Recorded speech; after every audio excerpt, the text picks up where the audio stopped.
रूपाली ए उपरे विशेष वक्तव्य प्रदान करेंगे। मु अनुरोध करुछि कुमारी रूपाली को से निजर वक्तव्य उपस्थापना करेंगे। ओम शांति। ओम शांति। नववर्ष प्रथमे मोर समस्त को सरस्वत प्रणाम। मो रूपाली साहू ओडिशा आदर्श विद्यालय रे षष्ठ श्रेणी रे पढ़े।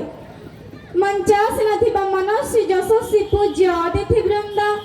एठाकु आमंत्रित तथा निमंत्रित होई आसिथिबा ज्ञान दीप्त भद्र मंडली,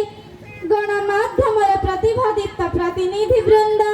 तथा एठारे उपस्थित थिबा मोर माँ और भाई भौणी माने,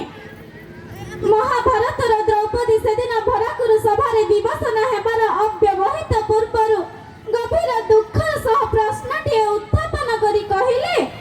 नारी एक व्यक्ति ना एक वस्तु? संभवतः द्रौपदी से अनुत्तरित प्रश्नटी आज भी असमाहित होई रही आम समाज राजसभा सम्मुख एक विराट प्रश्नवाची होई। आम संविधान नियम अनुसार समाज रे नारी और पुरुष उभय समान, समान भाग समान स्वरूप पल्ली पार्लियामेंट पाइखाना कारखाना खेतरु खादाना तथा पित्रालय कार्यालय पर्यंत पुरुष सह नारी समान स्थिति पर स्वर और इस्ताहार भीड़ भी लगी थाए। हेले समाज को गढ़ुथिबा बिंधाणी चिंता और चेतना किंतु ए जाए बदलिनी। राष्ट्र भूषण तथा भाग्य विधाता कह जाउथिबा नारी पुरुष सह प्रति क्षेत्र रे समकक्ष होइथिले हैं, से आज अवहेलित होई प्रति मुहूर्त रे देई चलिछि अग्नि परीक्षा। समाज रे समानक स्थान मान सम्मान स्वाभिमान स्वाधीनता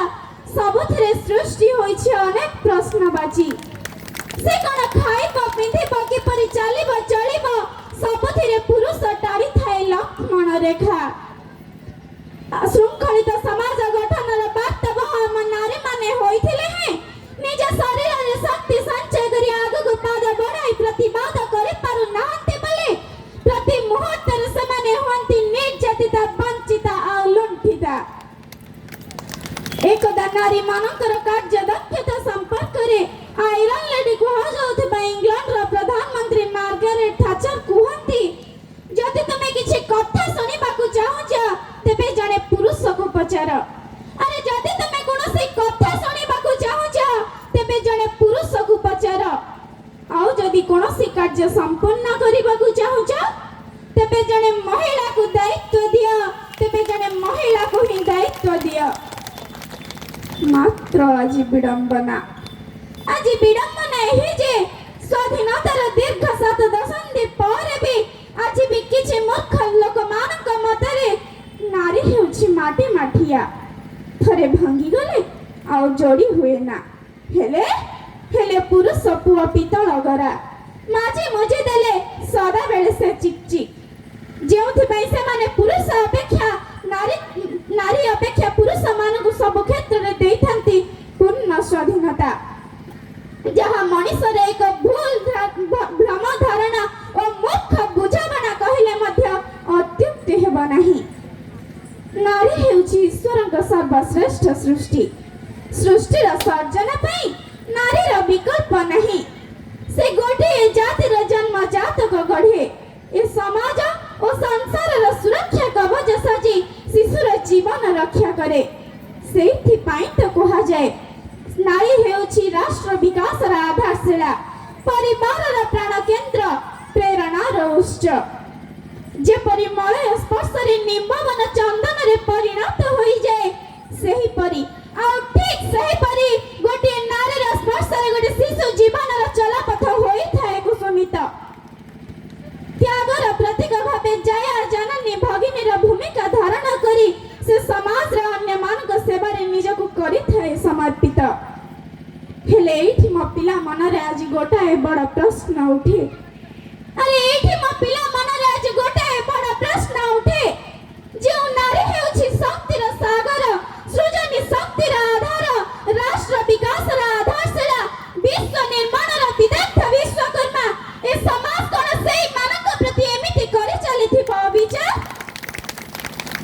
जे नारी पुरुषर सुख दुख रे हस कांद रे सको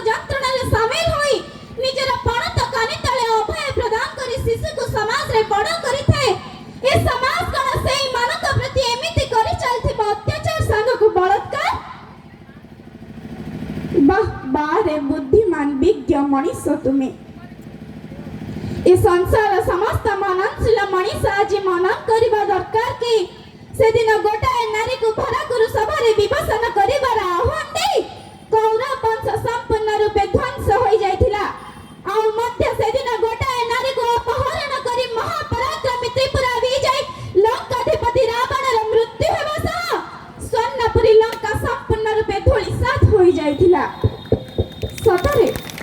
एथिर कोन आमर किछि हेले टिकिए भी सिखिबार नाही वास्तव रे नारी जन्म हुए नहीं ताको गढ़ा जाए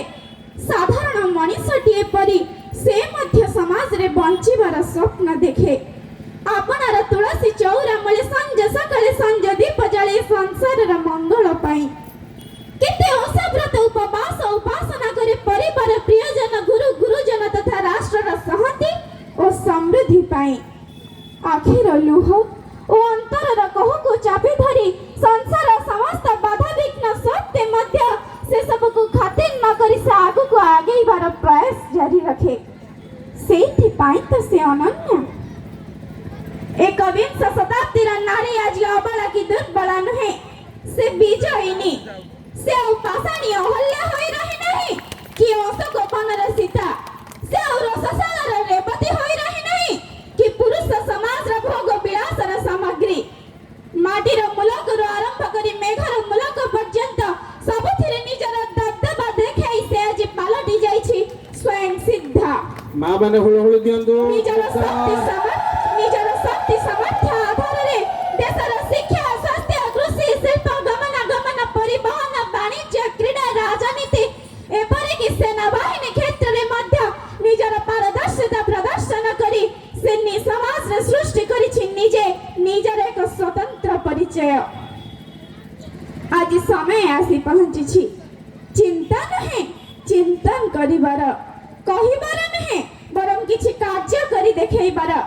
आध्यात्मिकता शिक्षा और चेतना माध्यम आज समस्त लोग सचेतन हेबा दरकार कि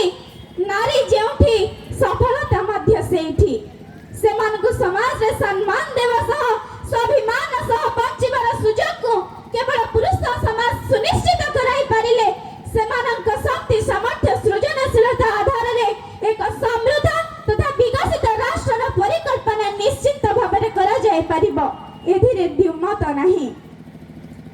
नारी समाज नारी मानक पई केवल आईन प्रणयन करि देले यथेष्ट हेबनी बरं जेउ दिन सेमाने समस्त संगठित होई सम्मिलित होई समस्यार समाधान निमंते स्वर उत्तोलन करिवे सेई दिन जाई सफल होई परिबो गांधी जी स्वप्नर राम राज्य खाली मु एका नहे आसंत में समस्त मिली मिसी आम भविष्य आमे निजे गढ़िबा सब बेले केवल गोटाए कथा भाबिबा आमे हारिबा झियो नहे आमे पारिबा झियो सभी आज जानी रखिबा दरकार कि पुरुष हेउछि सिए जे पिता माता को स्वर्ग को पठाई थाए हेले नारी हेउछि सिए जे निज परिवार को स्वर्ग रे परिणत करि थाए मोर आशा और विश्वास एठारे उपस्थित थिबा मोर समस्त मां और भाई भौणी माने एति करे यत्नवान हेबा सह नारी मानक सुरक्षा प्रदान करिबा पई मो सह शामिल हेबे धन्यवाद ओम शांति धन्यवाद बहुत बहुत अन्य रूपाली भौणी आमर कोनी भौणी को आमर सम्मानीय अतिथि महोदय पुष्पगुच्छ दे सम्मानित करिवे आमर कोनी भौणी रूपाली मध्य आमर गर्व एवं गौरव एक आयरन लेडी सदृश जमिति राजनीति रे इंदिरा गांधी सेवा क्षेत्र रे मदर तेरेसा युद्ध क्षेत्र रे विजय लक्ष्मी युद्ध क्षेत्र रे लक्ष्मी झांसी रानी लक्ष्मीबाई से भली रूपाली भौणीर आवाज मध्य गुरु गंभीर अटे मु निश्चित भावे विश्वास देवी कि रूपाली भौणीर गभीर गुरु गंभीर आवाज निश्चय सरकार तक पहुँचब ये मोर सुदृढ़ विश्वास अटे।